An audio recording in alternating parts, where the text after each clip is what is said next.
Here is the next example.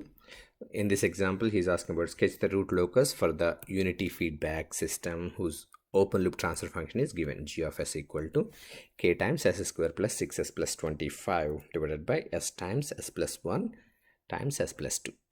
So here is G of s. This is the open loop system. Now unity feedback. This is the unity feedback.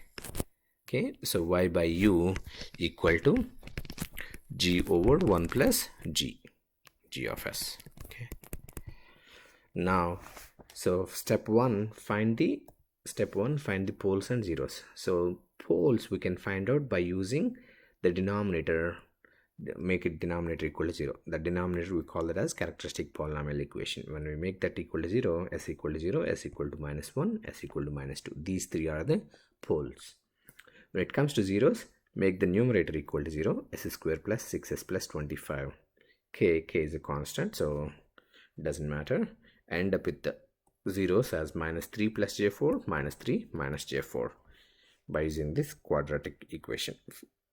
Okay, so in the graph, first define those poles and zeros. Poles we always represent with x, zeros represent with the 0. So here is the one pole at 0, another pole at -1, another pole at -2, and there are zeros at -3 plus j4 and -3 minus j4. Okay, so zeros are right there. So that is our step 1. Step 2, find the loci. We know that root locus or loci, the line always starts at pole and ends at 0. So from here, start walking towards your left. If you have odd number of poles plus zeros, there is a root loci on the real axis. I'm talking about only on the real axis. Okay, so that's our step 2. So when we're walking from here, yes, once we pass the first pole, that's odd number, so definitely there is a loci here. Root loci always starts at the pole and ends at the 0. So here is another pole, so definitely these two points we have root loci which is going out of those poles, and third one here, it is also going out of the pole. Okay, how do we know the direction here? Because if we have even number of poles, there won't be any loci. So once we reach this point, okay, on your right hand side you have 2 number of poles plus zeros, so 2 is an even number, so there is no loci in between -2 and -3. Okay, but after in between -2 and -1. Okay, this is -1.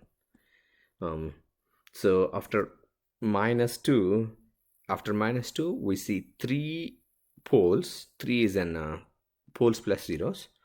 3 is an odd number, so definitely there is a loci so going out of that pole. So that's another one. That's our step 2. Step 3, find angle of asymptotes and centroid. So θ1 equal to plus or minus 180 degrees, 2q plus 1 over n minus m. N is number of poles, m is number of zeros. Q is starting from 0 ending at n minus m minus 1. So q is going to end at 0. So θ1 equal to 180 degrees. And centroid is sum of poles minus sum of zeros over n minus m. Sum of poles 0, minus 1, minus 2. We'll add them together minus sum of zeros over 1. We'll end up with centroid is 3. So basically we'll have a asymptote at 180 degrees. Okay, so that asymptote is right here, the dotted line going in the direction, in the negative x-axis direction. Now step 4, find the breakaway point. Okay, sometimes we will have break-in point. If you have zeros like this, then that loci is coming towards those zeros, so probably we need to find that break-in point. Okay. Here we have poles, so loci is going to start from those 2 poles, so it will come and it will split, go in opposite direction. So we need to find that breakaway point. What is that point? So for that we need to have a closed loop transfer function g of s over 1 plus g of s. So once we solve that, it's k times s square plus 6s plus 25 over s times s plus 1, s plus 2 plus k times s square plus 6s plus 25. So here we'll take this characteristic polynomial equation, make it equal to 0, and find the k value. Once you have k value equal to in terms of s, then derive it with respect to s. Okay, here you have u and v, u over v, so use e by v formula, u prime times v minus v prime times u over v square. So that's how I'll find dk over ds. Make it equal to 0. Now make this everything equal to 0, so denominator get cancelled out, so numerator. So once you have this dk over ds, now it's a fourth order polynomial equation, so find the s values. You can use your calculators to find that value. So I end up with the s1, s2, s3, s4 as that. Okay, you can use any calculator in the exam, so doesn't matter. Now to find actual breakaway point, now if you look at here, s3 equal to minus 1.59, so minus 1.59 is right here between minus 2 and minus 1. Between minus 2 and minus 1 we do not have any Loci, there is no line at all, so we can ignore that. Okay, I'm sorry, that's not the one. We can ignore this. Now these two, all we need to do is substitute these two values in k. As long as we have real value, we're good. That's a breakaway point. Another way, here by inspection I can see the Loci is going to come over here. It's supposed to split. At what point? I just found that point as negative 0.45. Okay, I substituted negative 4.5 there, end up with k value as positive real number. So as long as k positive real number, definitely that's a breakaway point. So minus 0.45 is a breakaway point. I found that value. Now step 5, find the angle of arrival. So if you have zeros, the Loci is going to come and arrive, and now you need to find what is that angle of arrival, theta.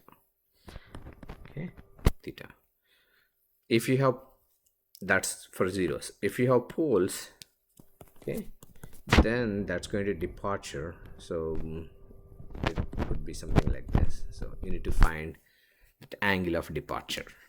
So here, since I have complex zeros, I'm looking for angle of arrival. If I have complex poles, I will look for angle of departure. So angle of arrival at A is the top one. I'm talking about this zero as A and the bottom one as A prime. Okay, so at A, I'm trying to find angle of arrival. So to find angle of arrival, I need to find theta 1, theta 2, theta 3, and theta 4. Theta 4 is 90 degrees. Theta 1, I can find that 180 minus. So this is theta 1, 180 minus whatever this angle is. This angle must be, if I take that as tan x equal to opposite over adjacent. So 4 over 3. So theta 1 is 180 minus tan inverse of 4 over 3. Theta 2 is 180 minus tan inverse of 4. This height is not changing, but this distance is changing. So 4 over 2, theta 3 is 180 minus tan inverse of 4 over 1. Okay, once I find that angles, A angle of arrival equal to 180 degrees minus theta 4. So theta 4 is angle at the 0. Now theta 1 plus theta 1 plus theta 2 plus theta 3. So I'm subtracting angle at 0 and at the same time adding all the angles at poles. Okay, I end up with 437.5, which I can take that as 437 is nothing but somewhere right there, so it is 77. I can take that as 77.5 degrees. That's a positive angle. So basically it is going to departure like this at 77.5. okay, I didn't draw this line according to the scale, but you may need to use the protractor to draw this line. Sorry, protractor to draw that line. Okay, now since I have positive 77.5, definitely at a prime I will end up having negative 77.5 or 77.3, I think. Okay, 77.5. Now step 6, find the crossing points on the imaginary axis. So to find the crossing points, take the characteristic polynomial equation of the closed loop system, make it equal to 0, okay, and substitute s equal to j omega. Okay, substitute s equal to j omega and make imaginary part equal to 0, and then omega square equal to 2 plus 6k, and substitute it in the real part, k value equal to, you will end up with 0.4 plus or minus j 0.9. Since k is not a real and positive, there is no crossing point. If it's not real and positive, there is no crossing point. If it is real and positive, then whatever this omega value, that is going to be crossing point. So here there is no crossing point, so all I need to do is add. So I know this line, I know this line, so add those two. How do I know exactly this is passing through in this path? I mean, it's just a imaginary, okay?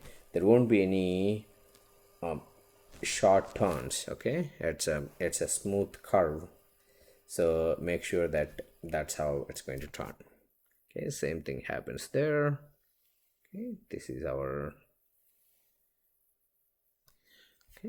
our final root locus, whatever in the green lines. So let me erase all this so we'll see clearly.